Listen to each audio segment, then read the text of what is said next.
Hello, today I have more power banks, 3 more, all from Nitecore. It is the same video I posted yesterday, but that one is gone. Stick to the measured data.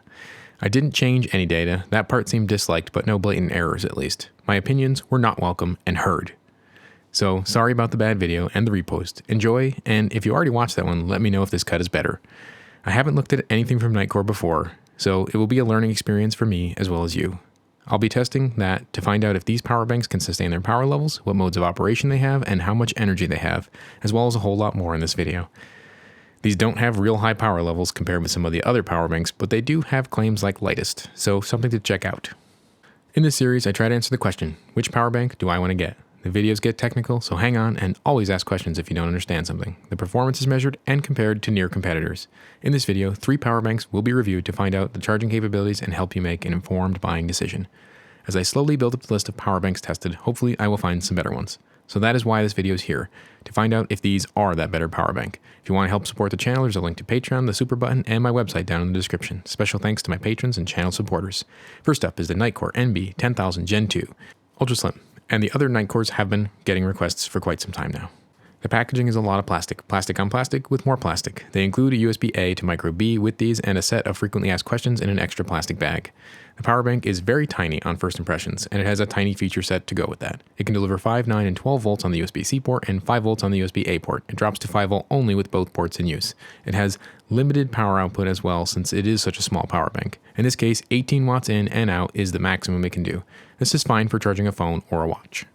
The user manual is pretty basic here, just a table and then a lot of text describing the other features. They do actually list the usable capacity in the user manual, which is a big step up from other manufacturers. No specific safety listing, which is fairly common for power banks. The operation of this power bank was pretty straightforward. It has a button, and the button does a few things. I will get into that more later. This power bank does have a pass-through, but doesn't charge in the state, and it is 5 volt only, which makes sense for a small power bank like this. The energy capacity was reasonable versus the rated size, but the charging isn't as good. So for every 10 watt hours you put in, you get 6 watt hours out. In terms of the charging speed, the power bank charged at the rated speed. It was able to pull just over 18 watts during charging. It took about 3.5 hours to get to a full charge. The charge did taper to a slower speed at about 2 hours, stopping at about 3.5 watts in. It is great that it is so compact. Here are some efficiency numbers and performance values that I measured. I will check out weights and the comparisons on those a little later on. The Nitecore NB 20000 power bank with 45 watts is up next. It can deliver 5, 9, 12, 15, 20 volts on the USB-C and 5 volts on the USB-A port, as well as charge from those voltages on one of the USB-C ports. It has a second USB-C charging port. This is an older model, trying to make it compatible with the non-PD chargers on the market. The in-out labeled USB-C port can go up to 45 watts though, which isn't bad. This also has a PPS or programmable power supply mode of 20 volts. The current is limited, so Samsung 25 watt super fast charging should work. The user manual for this one is the same as the 10K, basics. This one does have more complicated operation versus the 10K. Click and hold and double and triple presses to enable the low power or shutdown modes. Okay, let's look at the faster speed capability. 30 watt charging is better than the others, but with a larger battery cell, it's 4.5 hours to a full charge. It charges to 75% in about 3 hours though.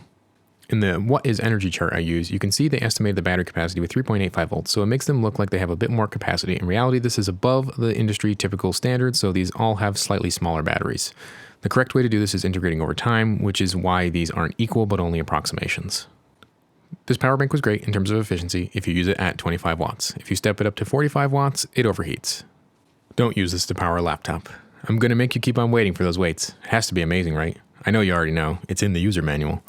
Last up for today is the Nitecore CABRO 20000 Lightweight. This power bank is very similar to the 10K. It basically functions the same, has the same power levels, slightly more, 20 watts on the output versus 18 watts. It really isn't a unique device except that giant claim on the box of world's lightest power bank. That's bold to write on the packaging, and without literally testing every other power bank at this rated power level, I have no way to know. The user manual and other details are just the same as the others. This does feel like a much more produced and finished product. It shows the evolution of the series and price to match. This has the low power mode just as the others do. The efficiency is presented here as well as the energy or storage values that I measured. I have tested worse, but here are the numbers for you to make the decision if this is the one for you.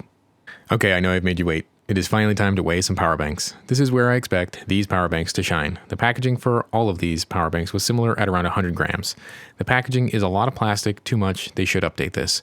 The cables that came with the power bank, a USB-C to USB-A and a USB-A to micro B for some reason, weighed about 15 grams.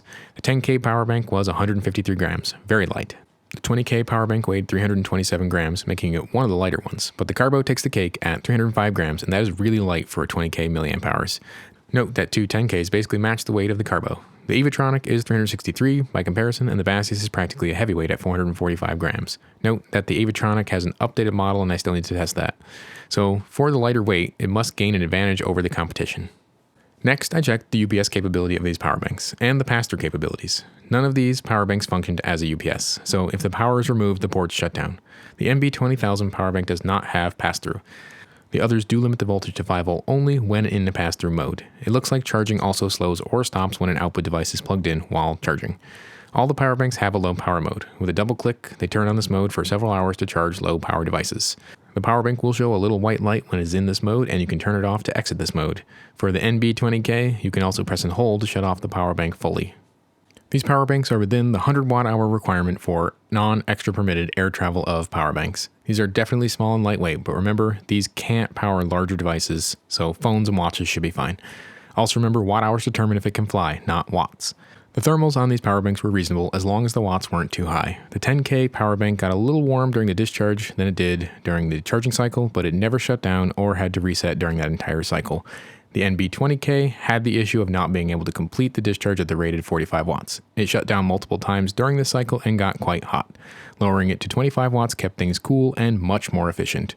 Like a different power bank. This just isn't a 45 watt power bank. The CABRO didn't do too bad for the thermal performance. It isn't really a high power device though, so things stayed cool during the charging and discharging.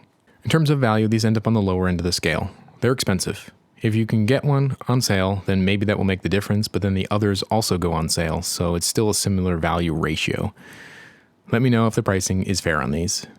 Onto the density chart. Another way to look at the data is the energy density, and this is where, even if it's just a marketing number, these look great. One is slim, the other is the lightest. It makes sense. I am looking at the energy and power densities of these power banks. The energy density is shown two ways, both with the weight and with the physical size in liters. Technically, only one of these is energy density. The higher the energy density, the better. The power density tells you how fast you can access that energy. These are more expensive power banks, and with the lightweight, the power density is good, but not class leading. Overall, these power banks are quite a bit different. The 10K is very small and very light, so small that it lacks structural integrity. The power bank, like all the others in this series, charge a premium for that smaller size and lighter weight class. The 20K MB20000 power bank has a 45 watt capability, but if you use that, you lose a huge amount of the power bank's capacity and it gets really hot. That isn't ideal and is the only big negative I found on any of these power banks. If you only use it at 25 watts, it's actually the most efficient of the bunch. The CABRO 20K is the world's lightest power bank of this capacity. No idea if that is true, but it is the lightest one I have seen yet. Grain of salt with that. Remember, they pushed the definition of 20,000 milliamp hours by pushing the voltage up. It is a basic power bank. So, which power bank do you want? The CABRO 20K does seem like it is a more durability versus the other two Nitecores. Let me know if you have or want any of these power banks. Time to put the stickers on them. This is almost $300 of power banks. Expensive video to make. I wish I didn't make this video and instead had $300 in my pocket. There will be affiliate links down in the description, which cost you nothing but help support the channel.